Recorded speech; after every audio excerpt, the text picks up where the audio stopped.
अदि लाइफमा अचानक नसोचेको सोलिड लस भयो भने के गर्ने?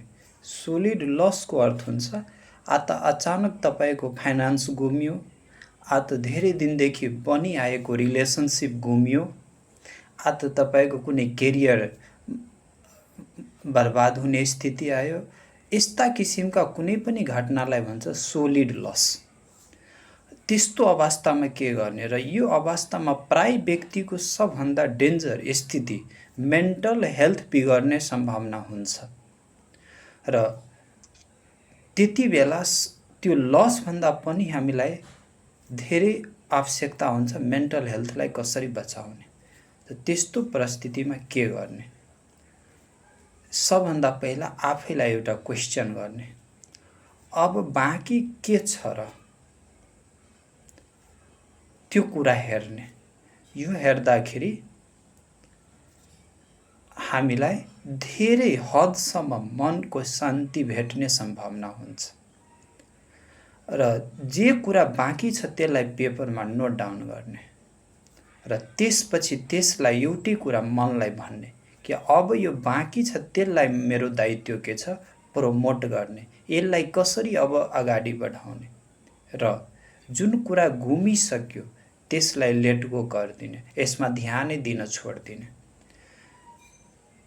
र फ्युचर हाम्रो हातैमा छैन, त्यही भएर यसको बारेमा सोच्नै छोडिदिने।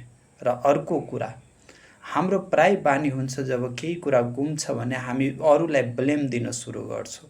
र जति बढी हामी अरूको ब्लेम गर्छौँ त्यति बढी हाम्रो दिमागमा त्यसले सताउँछ। त्यही भएर अरूलाई ब्लेमै अरूको बारेमा नगर्ने, बरु शान्त भइदिने।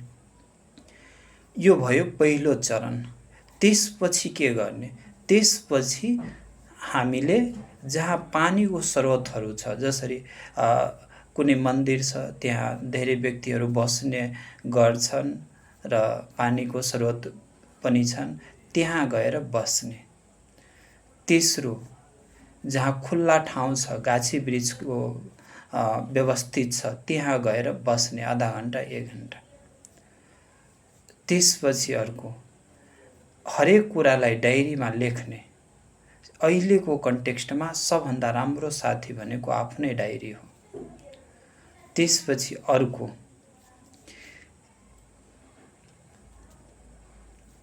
साथीसँग यो म्याटरमा होइन, लस भएका म्याटरमा होइन, अरू मन खुलेर अरू एउटा युवा युवती जस्तो उमेर जस्तो कुरा गर्ने। र यदि हामीलाई प्यारेन्ट्स छ भने त्यो त सबभन्दा ठुलो सौभाग्य छ। यदि फाइनान्सियल लस छ, केरियरको लस छ भने बुवासँग बसेर कुरा गर्ने। यदि रिलेसनसिप लस छ त्यति बेला आमासँग बसेर कुरा गर्ने, उहाँको खुट्टा सुने। र अन्त्य सबैको आफ्नो रिलिजियस धार्मिक स्थल हुन्छ, त्यहाँ गएर समय बिताउने।